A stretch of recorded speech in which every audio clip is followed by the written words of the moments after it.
Thanks so much for joining me for another video highlighting a selection from Introduction to Jazz Piano, a deep dive. You can see the link below. Today we're going to practice dominant and diminished seventh chords. These chords are transitional and add a lot of beautiful movement to a song. It's important to learn these vital structures as they are in their basic form. Later, we'll apply these chords to Grant Green's Sunday Mornin and enjoy comping along with the band. So let's go to the keyboard.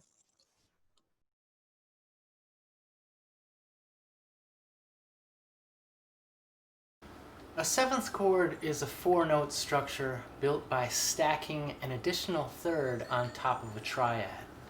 So we can build seventh chords on each scale step of the major scale, like this.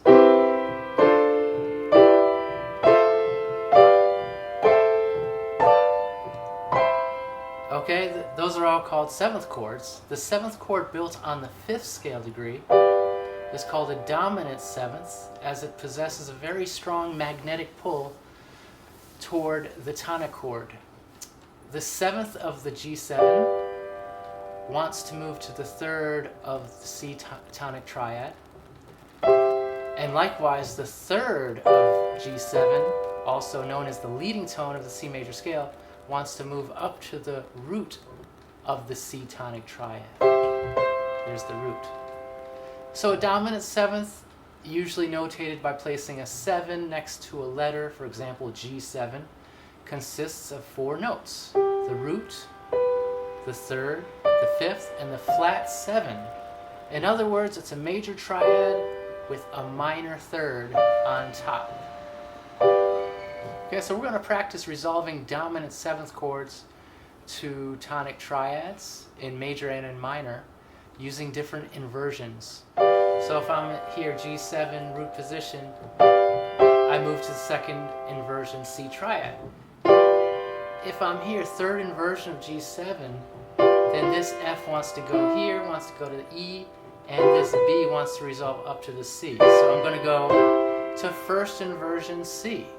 If I'm second inversion G7, in this case, that B wants to go up to C, and this F wants to resolve down to E. So I'm going to choose, again, I'm going to choose the first inversion C. And finally, first inversion G7, this B wants to come up to a C, and this F wants to resolve down to an E. Okay, so there you go. I'm resolving each inversion of G7 to a C major triad. And then I could do the same thing in minor. Just go to C minor. It works the same way. Right? So leading tone goes to the root, and the seventh resolves down to the 3 of the triad. That 3 could be major or minor.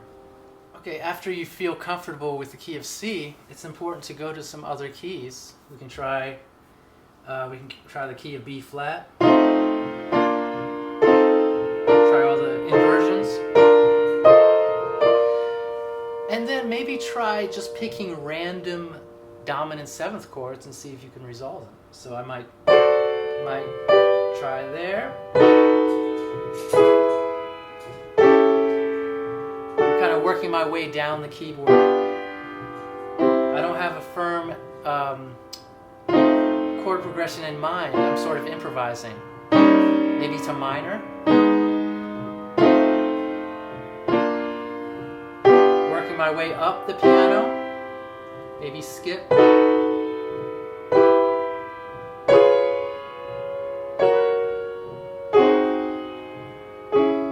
Okay, you get the idea. You know, have some fun and just explore. Just go to random dominant seventh chords and see if you can resolve them to major or minor.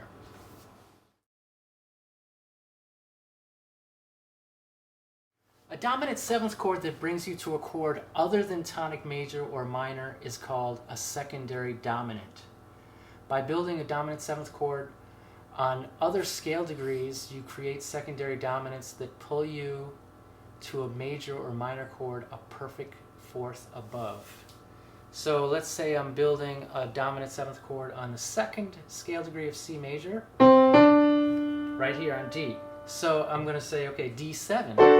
This is a secondary dominant because this F sharp does not belong to C major. Okay, so it's taking me out of the key of C major. And specifically, it's taking me to G major, which is a fourth above. In many cases, secondary dominants take you away from the tonic key, like we just demonstrated. At the very least, they take you to another diatonic chord in a chromatically rich way.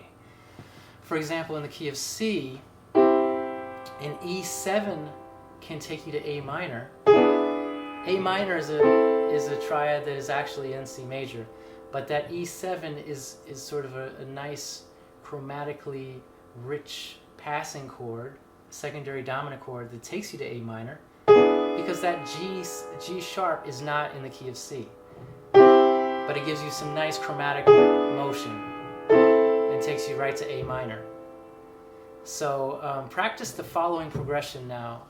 It's a common progression found in a lot of gospel pieces, a lot of pop pieces, and even some jazz pieces. Tonic to secondary dominant of relative minor to relative minor, secondary dominant of 4 to 4 to primary dominant or 5/7 back to 1. Sounds confusing?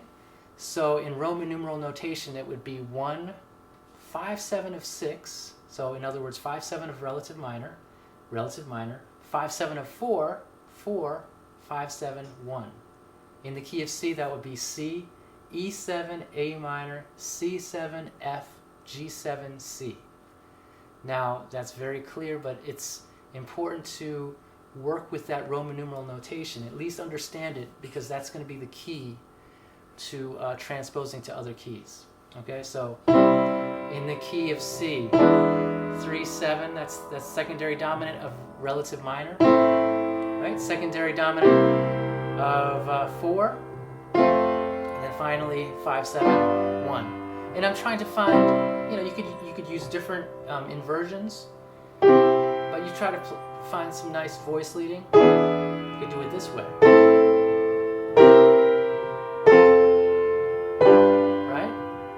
So we're keeping the chords very simple, and it's important to try to transpose that. Let's try to transpose that to F, see what happens. So F, any inversion of F major in my right hand, then I'm going to go to a 3/7 chord. So I have to ask myself, what is the third scale degree of F? A. So I create an A7. What's the closest inversion of A7?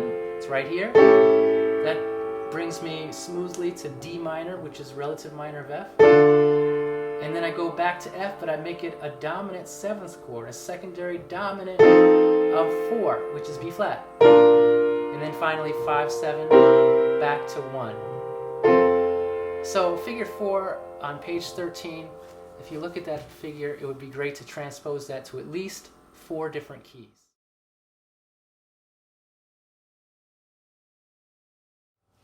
The formula for diminished 7th is root, flat 3, flat 5, and double flat 7, also spelled 6. So for B diminished 7th, you'd have a B, a D, an F, and an A flat. Inverting diminished 7th chords is relatively easy. Since the chord consists only of stacked minor thirds, its structure is symmetrical, and each inversion has the same exact intervallic makeup.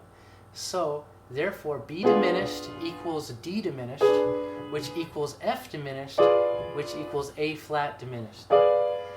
Note how all of these related diminished 7th chords are all a minor third apart.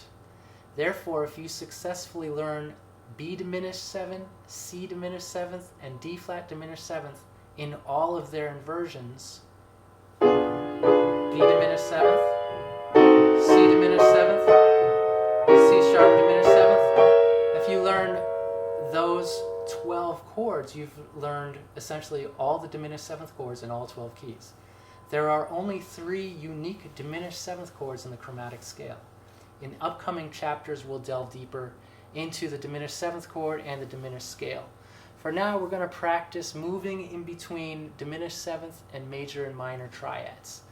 So to do that, if we build a diminished seventh chord on the 7th degree of the major scale, this chord has a very strong magnetic pull to the tonic triad a half step above. Okay, so in other words, B diminished 7th really wants to go to that C major. And I could do it in all inversions and still move to C major. B diminished in second inversion.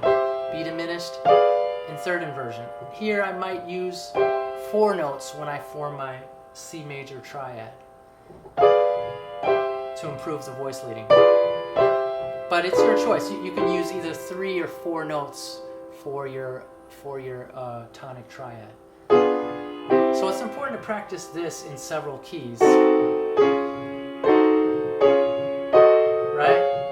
And when you do this, make sure you resolve the leading tone found in the diminished 7th chord up to the tonic. Okay, so, and that should help you decide which inversion of the tonic triad you choose.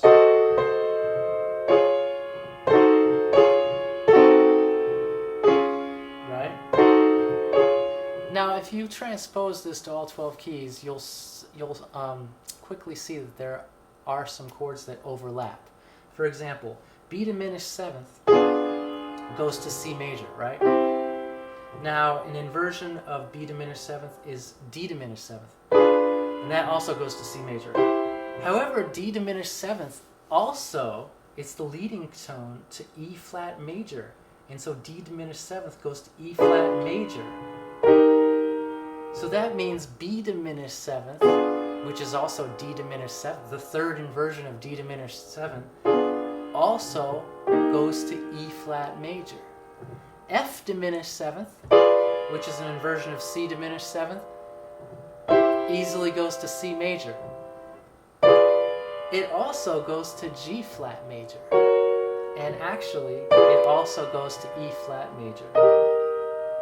So you can see that any diminished 7th chord you can resolve to a major triad a half step above all of its inversions. So said in another way, B diminished 7th can resolve to C major, it can resolve to E flat major, it can resolve to F sharp major, and it can resolve to A major. Okay, so not only that, you can resolve these to minor triads, and that gives you another 4 possible destinations. So in other words, D diminished 7th could go to E flat major. It could also go to E flat minor. B diminished 7th, same thing. Could go to C major, could go to C minor. Okay, so now we're saying that any one diminished 7th chord can take you to 8 different destinations, major or minor. A total of 8 different destinations. B diminished 7th takes you to C major, takes you to C minor, takes you to E flat major, takes you to E flat minor, takes you to F sharp major, F sharp minor, A major, and A minor. So this means that you can spend at least a whole afternoon just exploring resolving diminished 7th chords to major or minor triads.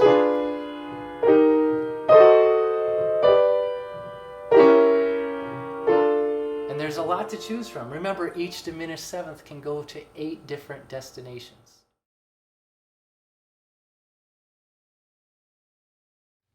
As an alternative, you can build a diminished 7th on the sharp 4 degree of the major scale and resolve to tonic. So, sharp 4 of a major scale, right here, F sharp diminished, I'm going to resolve to 1. Right? A second ago we said that instead of F sharp diminished, that F sharp diminished would mean F sharp, E flat, C, and A. So actually F sharp diminished is the same as 1 diminished. Sharp 4 diminished is a synonym for 1 diminished. So in other words, I'm saying one diminished could resolve to one major or one minor, but one major is very common. Right? Instead of 7-1, diminished seventh built on the 7th degree, we're actually going 1-1.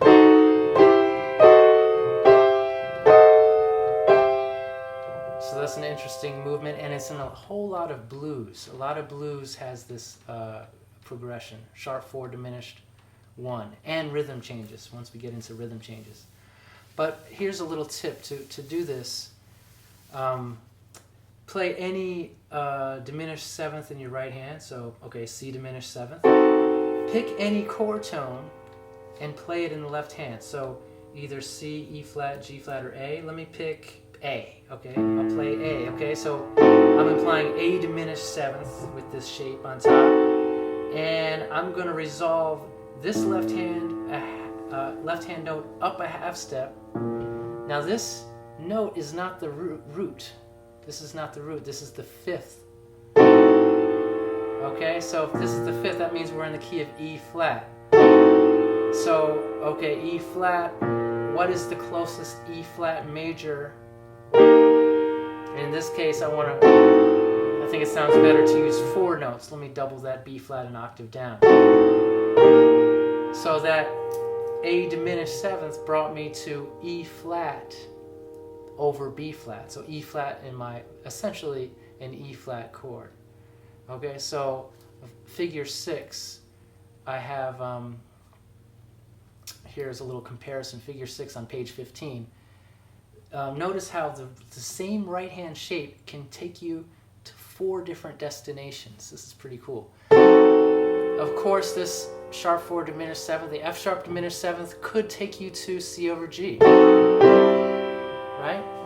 This same shape, if I put a D sharp in the bass, it brings me to A over E. So this D sharp resolved to an E. E is the 5th of A. So that's the trick. So this, I could go here, or I could go here. Or if I pick C in the bass, I go to G flat major. So this C, this sharp 4 leads me to the 5 of G flat. D flat is the 5 of G flat. And finally, this sharp 4 is A, leading me to B flat. So B flat is the 5th of E flat. That's what we started with. So we have 4 possible destinations. Starting with the same diminished 7th chord. I can go here. I can go here. I can go here. I can go here. Those are totally different worlds, you know. So sometimes I'm spelling the diminished 7th differently. I might spell it with sharps here, D sharp going to C major. On the other hand, I might spell it with flats, E flat and G flat, if I'm going to G flat major. So it depends on the context, you know. If you're going to, depending on what key you're going to, the spelling might change.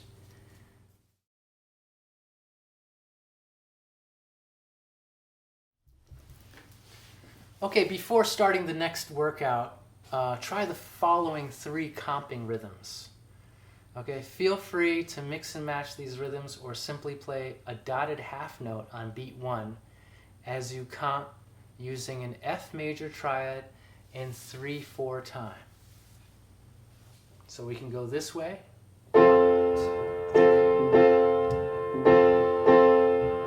That's rhythm 1. Rhythm 2 is 1, 2, 3, 1, 2, 3. Okay, so we could combine rhythm 1 with rhythm 2. And that creates a 2-measure phrase. Rhythm 3 is slightly more syncopated. We have this sort of question-answer thing between the hands.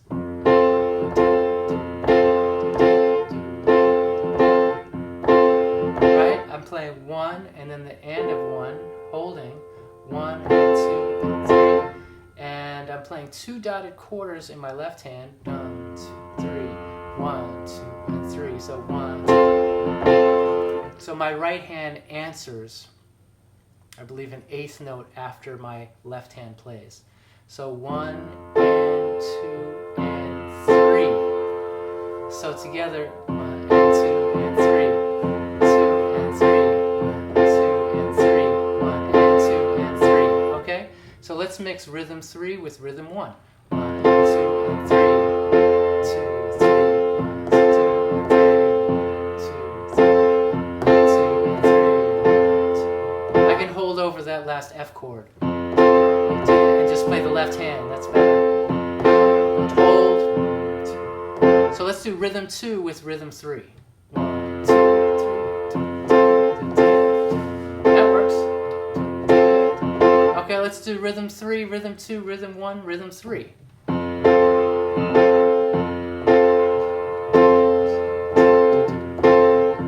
Okay, so you get the idea. Mix and match.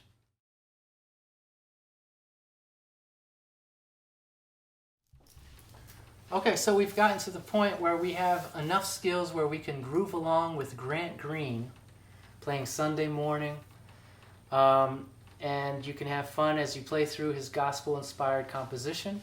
Slowing down the recording may be necessary. You can do that using YouTube. Now, we're going to be using some 1-4 triad motion from the last video.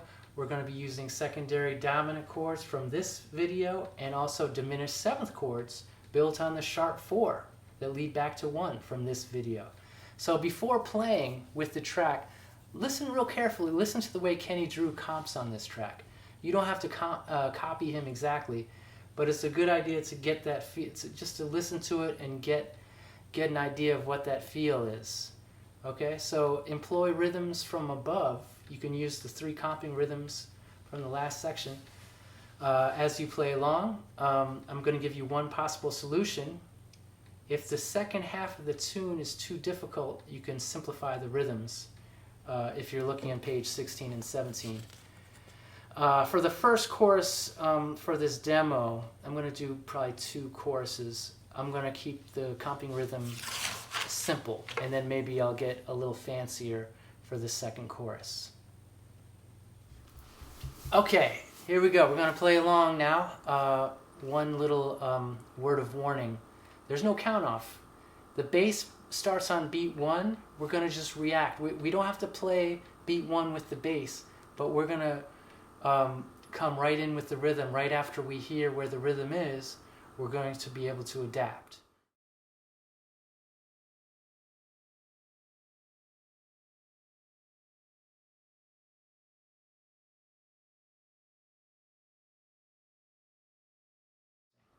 Here we go.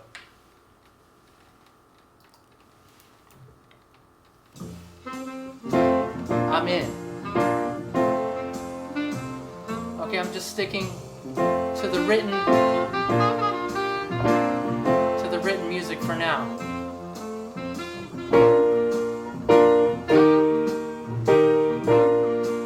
Maybe experiment with some different inversions.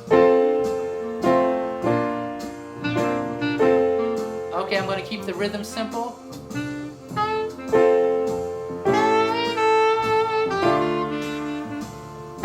1, 7 to 4. Sharp 4 diminished. Back to 1. Relative minor. There's 4-1 motion.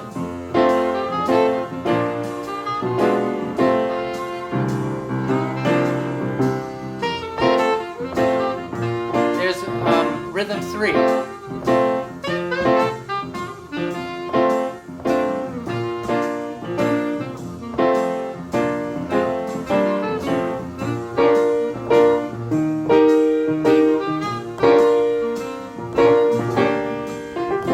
little 4-1 motion.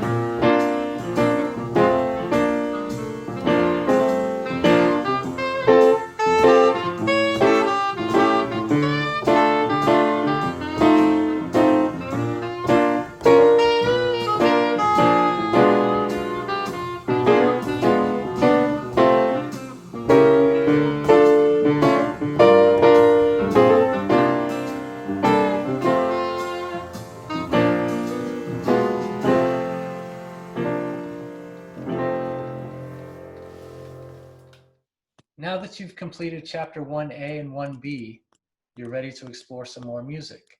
So apply 4-1 and 2-1 triadic movement, as well as dominant seventh and diminished seventh movement to other folk songs and spirituals. Try comping through Amazing Grace, Down by the Riverside, This Little Light of Mine, I've Been Working on the Railroad, and You Are My Sunshine, to name a few. These songs with basic chords will improve your harmonic sensibility and will improve your ear. Okay, stay tuned for other YouTube videos highlighting other parts of Introduction to Jazz Piano Deep Dive. Feel free to subscribe below. Thanks so much for watching, and see you next time.